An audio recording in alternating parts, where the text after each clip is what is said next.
Welcome to the Notorious DID.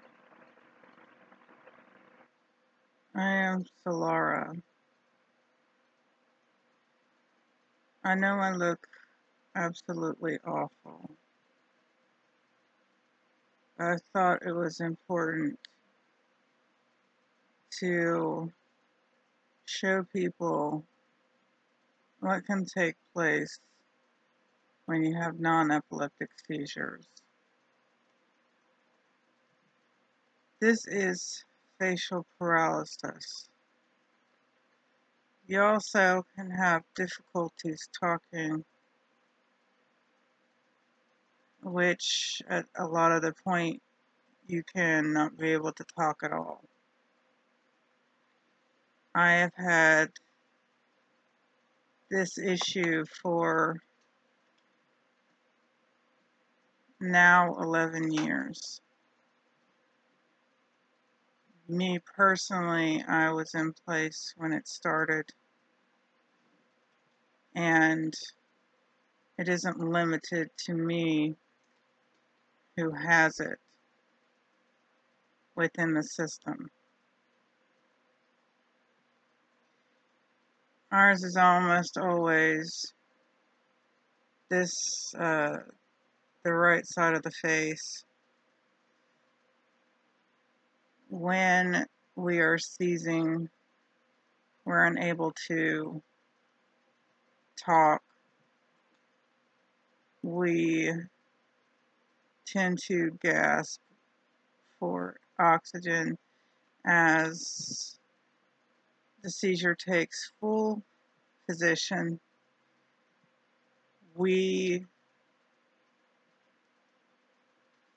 Our oxygen levels and everything drop because we go into a shallow breathing. From here, this standpoint, I'll explain from my standpoint. When it first started, it was very scary. When you don't have these things happening on a regular basis until out of the blue, you don't know what's happening. It takes you down to where you can't move. And then sometimes your eyes, when I started, I would have two different variations. The first variation was I would gasp for air, and then my breathing would go shallow, my eyes would roll back up in my head, and then my eyes would normally shut, and you're able to hear, you're still conscious, you're able to feel, but you can't move. You can't talk. You are just two other people in a state of, well, when it first started, it scared other people that were around us too because of the shallow breathing. A lot of people can't tell that you're actually breathing. And that becomes a severe problem constantly with people calling for a paramedic or for the hospital because they have a chest rub that they do that is very hard and very painful. And they do that like right in here, and you can still feel everything. So I apologize. I did have to take that phone call. I have a lot of things going on, as you know, with my grandmother. It doesn't change the state of the problems that I have myself. but I still have to try and stay on top of that. My grandmother was transferred to a new nursing home that's closer to me, and they are being very active with communication, which I am glad about. It is in Georgetown, South Carolina. It's called Prince George. So far, I have absolutely nothing at all bad to say about them. They've really been on top of her intake. They've really been actively listening. My grandmother last year at the other facility had a blood clot in her arm, which I finally got them to place her on Xarelto because I'm familiar with Xarelto. I take Xarelto myself because of a prior PE, which is pulmonary embolism. And evidently, they weren't keeping up with her blood count, and she had to have blood administered when she got to MUSC because her blood count was low. So my concern after I spoke with a doctor was about her being on the Xarelto. They stated that they thought it was a good idea to take her off of the blood thinner at that point too, and obviously she had to be taken off of that for the surgery that she had on her arm for the break. But what they did is they talked to me about either not putting her on anything or putting her on an aspirin instead as an alternative. Aspirin, I don't know if you're aware of, but aspirin is a natural blood thinner. I will also tell, in case you might be in need of something that is an alternative as well. You can obviously communicate with your doctors, but fish oil is also a natural blood thinner. And if you tend to have blood clots or thickening of your blood, then an aspirin a day can be a good alternative, and or, well, I should say or fish oil, because fish oil is very good at doing that job as well. So, like I say though, do absolutely speak with your physician about these things. And make sure, because depending upon your circumstances, you may have to be on a medication. Like I have to be on Xarelto possibly for the rest of my life because of my age and because of having the PE. I have to be on something that is an anticoagulant more so than an aspirin or fish oil. So this facility, when I spoke with them about it, they jumped on that very quickly. The doctor that is dealing with my grandmother jumped on that very quickly. They listened and they got her on that aspirin. So that way she's on something. She's 94 years old. So with the regime of keeping track of what's going on with her and taking care of her, even though she is on palliative care, I still, and if you're not familiar with that, palliative care is a step down from being on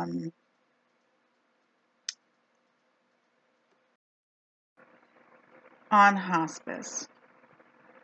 So palliative care, she's getting 24/7 care. But for me, palliative care is standardly keeping her comfortable and making sure that she doesn't have any problems. Well, for me, it's not just that. And my face, it's loosening. So you're actually getting to see and I'm being able to talk a little bit better too. You're visually getting to see when the facial paralysis releases. And okay, palliative care. What that is, as I mentioned, they standardly just want to keep her comfortable because of her age. To me, it's not just that. My grandmother's 94 years old. But what does that mean? We are all going to be old one day. We are all possibly going to be in a facility one day, because it is a lot for a family. We don't have the training required for the 24/7 care as a nursing staff would. And that's why these places are available. But as we found out of late with the issue with my grandmother's arm being broken in a nursing home, you have really got to stay on top of what facility your people are in, and also actively play a role. Make sure you're visible. Make sure they know you regularly are there. Also, make sure they know that you care and that you are on top of that. If you can get power of attorney for your loved one, that's even better, because power of attorney get durable, which covers their financial, covers everything that you can be able to sign for them outside of the health realm. 2, get health care power of attorney, because that gives you more ability to say, I want this done, or you have to be able to speak with the physicians, you have to be able to speak with the people, and you're the party that they're going to go to make the decisions. In my case, it was invaluable, because I apologize for looking like crap, but like I said, I have been seizing all morning. In my case, it's invaluable. I am the last party that makes the decision on things to do with my grandmother's health, things to do with my grandmother's finances, and the finances and stuff do come into play with their insurance and things of that nature, because the healthcare portion alone is not going to cover that. You're not going to be able to make calls on the financial side of that with insurance and things like that. So make sure you have both of those types of power of attorney. After you get both of those types of power of attorney, make sure that you have, whatever state you're in, make sure that you do have it properly filled out. If you're going to do it yourself, because you can, you don't necessarily have to have an attorney, but gather the proper paperwork for your state for the power of attorneys. Durable power of attorney and healthcare power of attorney. Make sure they are the proper paperwork for your state. Second, make sure that you have everything filled out properly. Make sure that you have, and it's definitely releasing, thank goodness. Make sure that you have you're going to have a notary, period, for it to be legal. You have to do the signatures in front of the notary. You can fill out the basics prior to that, but the signatures are going to have to be in front of the notary. Most standard power of attorneys, you're going to require 2 witnesses. So 2 witnesses outside of your family, outside of blood or kin or any of that. You're going to have 2 witnesses that can sign right there in front of the notary. I will state, be very careful. Do not you're not a witness if you're the person in charge of that power of attorney. You're not a witness. The person that you're getting the power of attorney from, they need to be able to sign. They've got to be in a state of mind at that point. So as soon as you think that person may have dementia or Alzheimer's or in the early stages, make sure you get the power of attorneys, because later on they're not going to be of the proper faculty to be able to do that. They are going to have to sign themselves with their identification these power of attorneys. They also, the two witnesses, you're going to have them there to sign for the power of attorneys when you are in front of the notary. After you have done that and you have the proper signatures and you have everything filled out, go to your local courthouse and you're going to go to your Register of Deeds and you are going to file those documents with them. There'll be a small fee, but if you take into account, if you're doing all of this and saving some attorney fees, then absolutely file it with them. As soon as you file those documents with them, they're first of all, they're legal once they're notarized. However, there are a lot of like banks, things that you're going to be interacting with and people you're going to be interacting with, that they have got to be filed with your local courthouse Register of Deeds. So make sure that you do that. That's going to cover you. Once they ask, you're going to already have that in place, because Register of Deeds puts a date when you file it with them. They also give it a number. It is documented in the government. This helps you tremendously. If you can situate and get a living will set up for that person, I recommend everybody really have a living will, because you never know what's going to take place and what's going to happen. And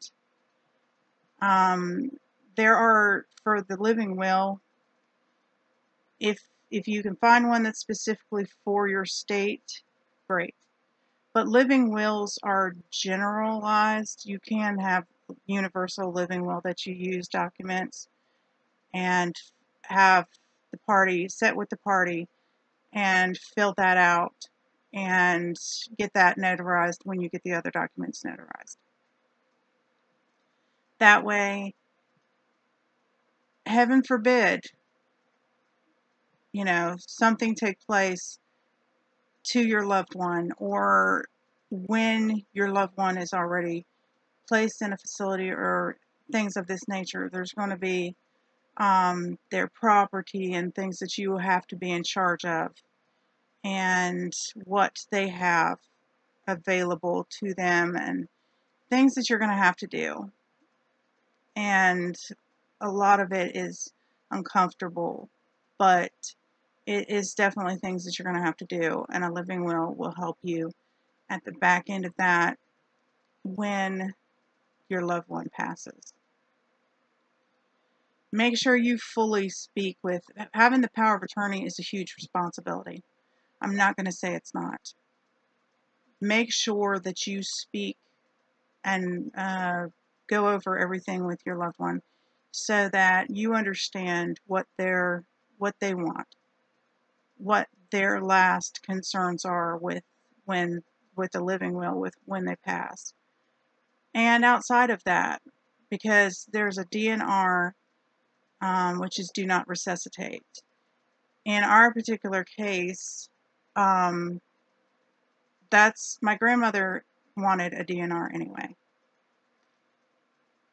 But when it was put to me, I wanted to make sure I fully understood what that entails. And in her case, she's, as I mentioned, 94 years old. As you get older, your skin gets thinner. You get more frail. You get more to where impacts and things can take a huge effect on you. As I've seen, I don't know what kind of impact took place currently, but I do know that she had her humerus just above her elbow broken severely. With that said, DNRs have to do with compression. Obviously, the plates to shock you. Should you go into a state of where you're dying. Compressions on a 94-year-old woman, will they work? Possibly. What will you have to weigh their health, first of all, and you have to, secondly, weigh what's in their best interest. It's not in her best interest for them to do compressions on her if she is in a state of where she is passing, because if they do resuscitate her, she will have broken bones. Her quality of life is going to be excruciating pain. There's going to be a lot of that they're not going to be able to do anything about. So what is your quality of life when you come out of it? And does it benefit you? And it doesn't currently. Now, as I stated, my grandmother is on palliative, but I didn't finish with that. And to me, it's not just a matter of, well, keep her comfortable and that's it. We're just going to keep her comfortable until she dies. And no. I have had doctors, and recently had a doctor. I really want to mention his name because he does not need to be a doctor. You do not need to be a doctor if you no longer have any feeling whatsoever. You need to realize you're supposed to be a human being before you're anything else.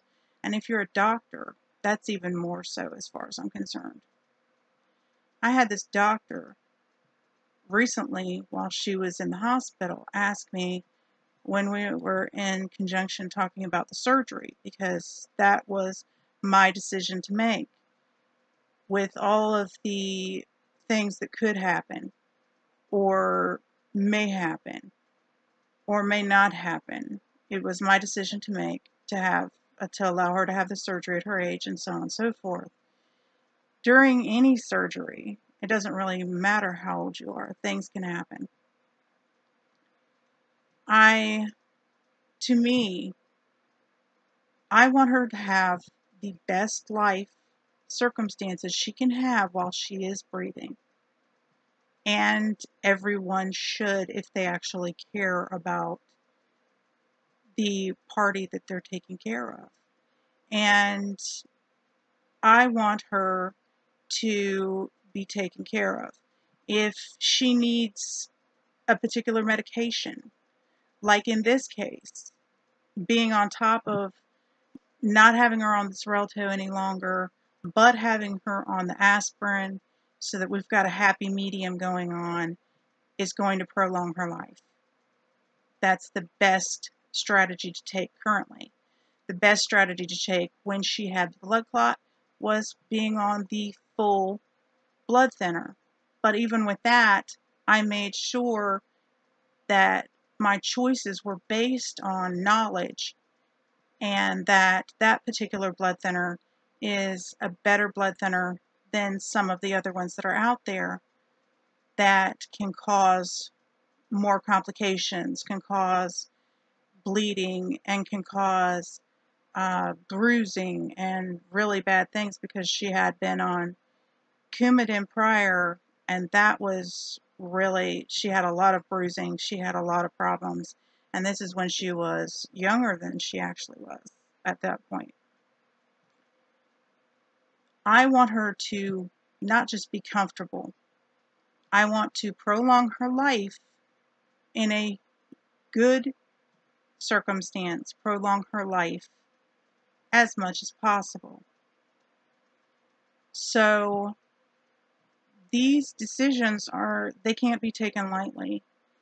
Make these decisions with knowledge. Make these decisions with love in your heart. Sorry.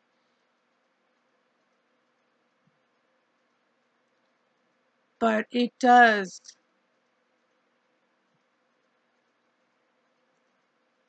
When you realize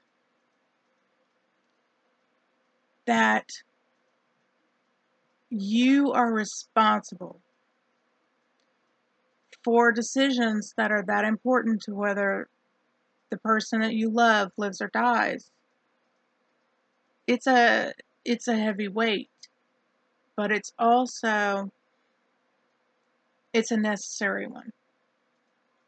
It's a necessary one because there are so many people like that doctor who told me, well, how much do you want to do? I mean, she's 94 years old and she's not going to live much longer. And I mean, really, when a physician steps to your plate like that, I immediately shut down even bothering to talk to that person too much, other than the fact, yes, I want the surgery done. Yes, get it done. Yes, you have my authorization.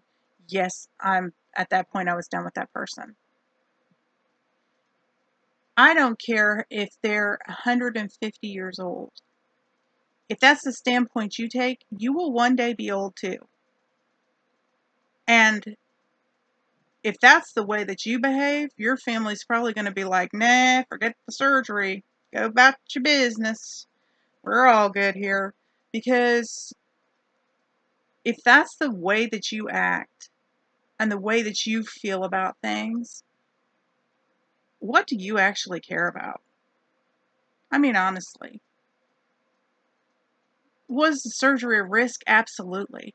If, with the research I did, if the surgery wasn't done, and this is something that you can listen to too, listen to carefully, your relative can be, I believe for broken bones and things like that, the oldest surgery I heard of was like a 114-year-old person that I read about.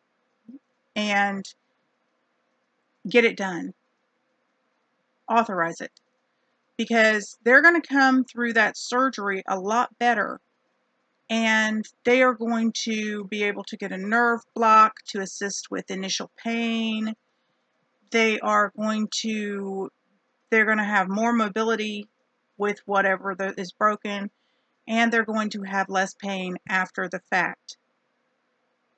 If you just let it lie, they're going to have that continuous pain. What is that going to do? That's going to weigh on their spirit. That's going to weigh on their body. And they're not going to live as long. And that's a proven fact. You can look it up, look up the information. It is a proven fact that people that are elderly, no matter how old they are, like I said, even a 114-year-old person had the surgery done, they live a lot longer. And who wants the person in pain, knowing that they're going to live the rest of their days in pain because you did not authorize that? Not me. And she came through the surgery excellent. And she's got a plate and screws in her arm. Yes, she does, for that surgery. But the nerve block helped, and the physicians that took care of that they did an excellent job. And now she's already, in less than a week, getting back to more of who she is. And I don't have to hear her yelling out in pain. I don't have to worry about her being in that kind of pain. And that's priceless. That is priceless. You're going to make very valuable decisions that involve a loved one's life or a friend's life or whoever it is that you're taking a part of being the power of attorney for. If you don't have any interest in making these decisions in a caring way or a caring manner, and if it's just about money or whatever it may be about outside of that, then you really should not be a power of attorney, because you're not going to be making decisions in their best interest. And that's the way I personally feel about that.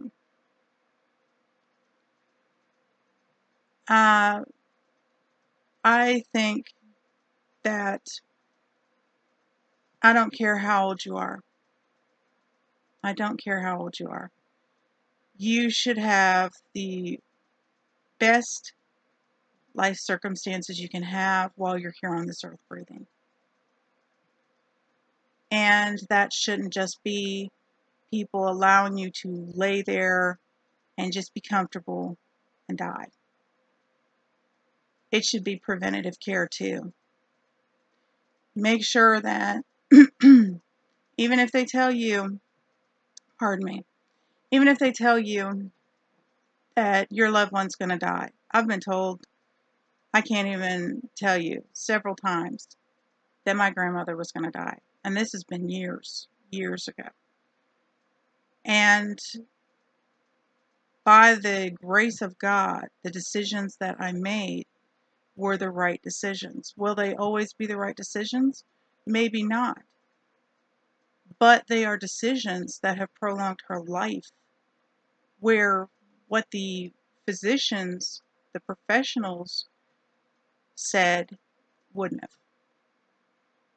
So always react with your heart, because knowledge can be power, but knowledge outside of that, they are working with numbers as far as people are concerned a lot of times. That is not their loved one. I understand that medical professionals obviously have to keep a distance, probably just for their own sanity, but some keep too far a distance and forget their humanity. And unfortunately, that doctor that I mentioned is not the first person who's asked me that. The couple of times where the people thought that she wasn't going to make it, they're like, well, prepare yourself. Yeah, I get that. But just how much do you want us to do? I want you to do every friggin' thing you absolutely can. And I want to know what the options are and weigh the options and make an informed decision. And in the one case, it was just a matter of placing her back on a fluid reducer. And within less than a week, at that point, going from death's door, she bounced right back. It was just for a fluid reducer. Some of these answers can be really easy. Don't think that every single decision that's made and to save their life is always something that's difficult or hard, because it's not. It's not at all. There are some very simple answers that a lot of the physicians are just not looking at, because you know their history, know their medical history, know their background, know everything you can know about the person that you're representing, the person that you're making decisions for, because first of all, you're going to need to know that. Second, it's going to help you when you hear something's going on, like in that circumstance. I heard, okay, she's got a lot of swelling going on. She's got a lot of water retention going on. This is obviously not good. When you get older, that can play a role in having problems with your heart and different things like that. And that was a sound off for me because I knew she had always been on a fluid reducer. And those people at that facility had not put her on it. And she had not regularly been getting it. And this is what led to that. So know these people. Know the person that you are, your loved one or friend or whoever it is that you are representing. Know their history inside and out. Because these hospitals and these doctors are not going to. They're going to be times, I don't know how many times, just this past week, I had to constantly say, she needs assistance eating. She's blind. I had to stay on top of what she was getting or what she wasn't with medicines, with everything. You're going to have to go that extra mile because they're not going to. They have all these other people that they're dealing with. That one particular person, you're going to have to tell them 100 times sometimes. Just like dealing with this today. I spoke with a couple of different people where they jumped right on it. Don't get me wrong. But you are going to have to be proactive and you're going to have to ride people like a pony. You're going to have to hop on and ride them and make sure and constantly keep making sure. Because for one reason or another, things fall through the cracks. Make sure, just like I had to constantly make sure, hey, my grandmother's bedridden. She's bedridden. Constantly telling them because they were going to have her up in the wheelchair, zooming her around, and I'm like, no. Physical therapy, sure, but she's a bedridden woman. That's not in her best interest to have her moving around like that, especially when she is, she has limited mobility anyway, and she's in pain. Stay on top of it. You're going to have to stay on top of everything. Honestly. You are going to have to be the strongest you've ever been when you are dealing with these things. Don't think that, now durable power of attorney is the finances. I got news for you. The finances are the easy part. Once you are in charge of medical power of attorney, that's a whole nother ball game. A whole nother ball game. Because you're talking about that person's life, that person's health. And take it very seriously. Take it very seriously and stay on top of things. Constantly ask questions. Ask until you're blue in the face because you will have to. You will have to. And if somebody, I don't care if they're a doctor, a nurse, I don't care what profession they're in.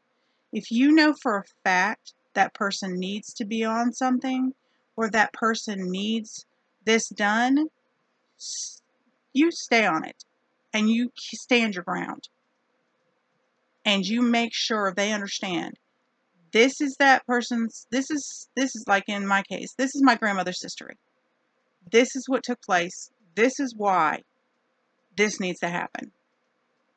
Don't allow them to sway you and say, oh, well, we feel as professionals this would be better. Don't allow them to sway you because you do know better sometimes. That was a big thing my grandmother always said.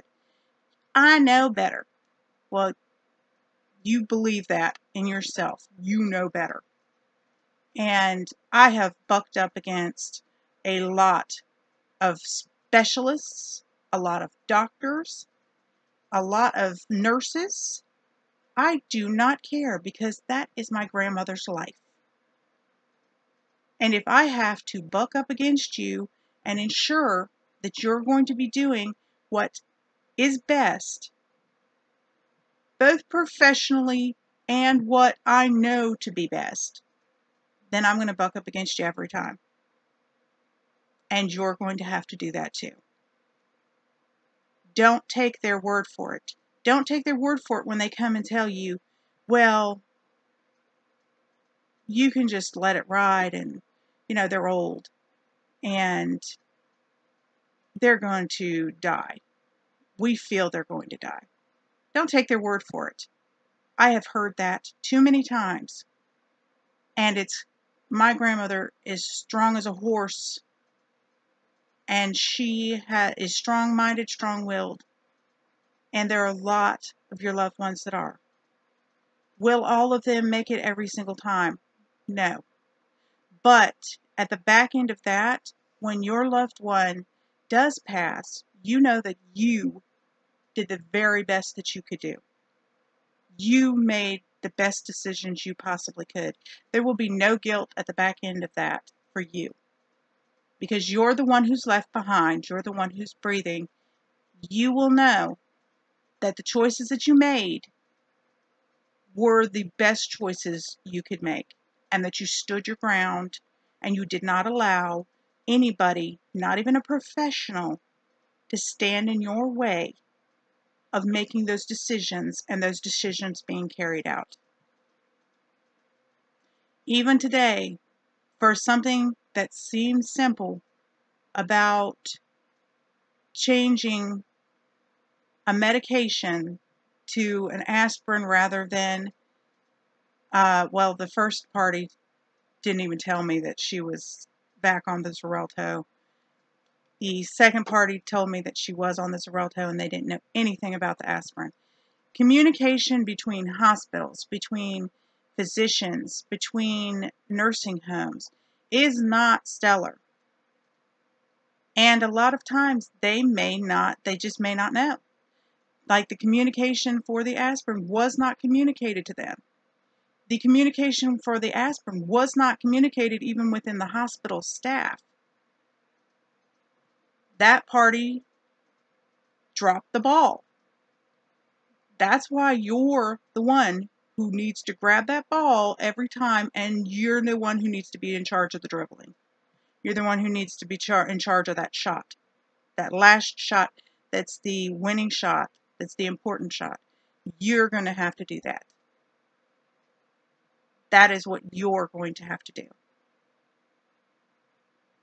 And at the back end of that, as a human, you're going to have feelings, you're going to have an emotion, you're going to, I was just crying on here. You're going to cry because it is important decisions you're making. But when you are in front of these people and when you're dealing with these people, you make sure you're strong. You're going to need to be strong. I know you can do it. You know you can do it. Is it hard? Absolutely. But it involves a life. And it prolongs that life. And don't be afraid to ask or tell somebody something, even if they're a professional. Because you have that power with having the healthcare power of attorney. You have that power to make those decisions. And you have that power to push. You push, push, push back. If it is not what you think needs to be done, you push back. Because in the end, you're responsible and your decisions are what take place. Period. They, at the back end of that, for the most part, do have to listen to you. And they are going to, in the end, do what you think is best. They're going to. Stay on top of anything that you see going on with your loved one. Especially in nursing homes. Stay on top of every time you visit. Take a look at their feet. Take a look at their legs. Take a look at their arms. Take a look. Don't be afraid to pull that sheet back. Take a look and examine them yourselves.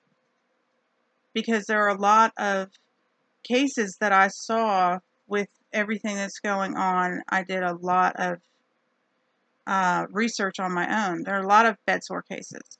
These are things that can be prevented because you just take a look each time you visit. If you see something, speak up and you let them know, no, this is not acceptable. I don't like this and this needs to change.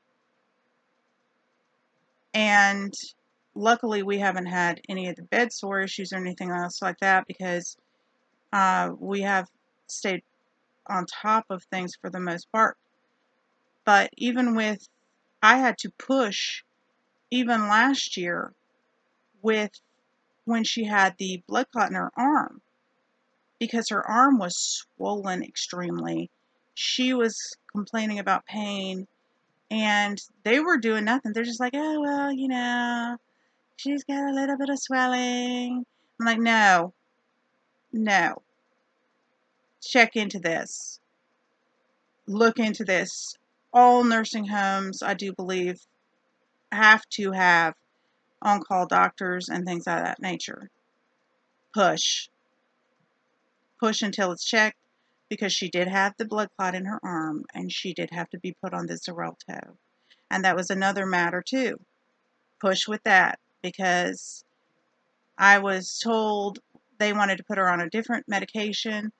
I know this medication, and I know this medication was a better medication and had less issues. So I pushed for her to get on that. And at the back end of that, today, I didn't have to push that much. Don't get me wrong. This facility is really, really working with me, and I haven't had any issues at all so far. But push. If you hear, because initially the first person I've talked with was just, sometimes they're just not, either one, they're busy, or two, they're just not listening. There's going to be people everywhere in every facility that some of them just don't need to be there, and they don't want to listen. So make them listen. And don't stop until they do listen. And if you don't think that party listened, get to another party and tell them to, until it gets taken care of. And it was taken care of pronto by me just keeping up and push, push, push. Alright, so this ended up being a lot longer than I planned. But it is an important topic. Power of attorney is a very important topic. Do not take it lightly. But if you have an elder, I do recommend you get power of attorney. Especially if they're having any kind of terminal issue, even if it's terminal issues, because just because they're terminal does not mean that you don't have avenues, and you don't have preventative care, and you have whatever you have, whatever you make and whatever you say. And at one point they wanted to put my grandmother in hospice, and I said no, because hospice is the last stage, and hospice, I'm not saying anything bad about hospice, but they're not going to do any kind of preventative care. They're just going to be there to die. And you have the right, if they don't have a terminal illness and things like that, they're just elderly, you have the right to say no. Palliative is a step down from hospice, but palliative, you also have that power to do preventative care. So know your options, weigh your options. Your options are endless when you have those power of attorneys, because it means something, and it certainly does. It gives you more options, it gives you more power, it gives you more ability to say that you want something done. As a family member without power of attorney, you have a lot less options. In the end, do you make certain decisions? Absolutely. But do they necessarily have to listen to you? Can you override them with certain things? A lot of times, no. So I do recommend get the power of attorneys. Get a durable power of attorney for your state. Get power of attorney, a healthcare power of attorney. Your loved one's life may depend on it. I thank you for coming to listen to me. to listen to us. If you're part of our community, you are invaluable. Thank you so much. Even if you're not part of our community, but you come to listen, we still appreciate you. We are going through a lot on a regular basis. We go through the seizures, and outside of that, there's still life. And as this video, there's still a lot of things that have to be done and that are being taken care of. So making the videos is important, but there are going to be times when we just can't. For that, we apologize. Like, share, subscribe. Subscribe and join our community, because we do appreciate you learning about D.I.D. And we have some other videos, like this one in particular, about learning about the power of attorneys. We have a lot of different interests that you will see and hear, but D.I.D. awareness is important to us, for ourselves and for others, and we welcome you to come and see how D.I.D. systems are, what takes place, become a part of our lives. We are welcoming you into our life with these videos. We value you. Never think we don't. We value you. And we appreciate you. Leave any comments you wish. We do respond to comments. We try to respond to all comments. I don't think that there's been a comment that we haven't. I don't think a single one has gotten past us. So, comment. We appreciate that. We appreciate you. This has been Solara for the Notorious DID. And for today, I say bye.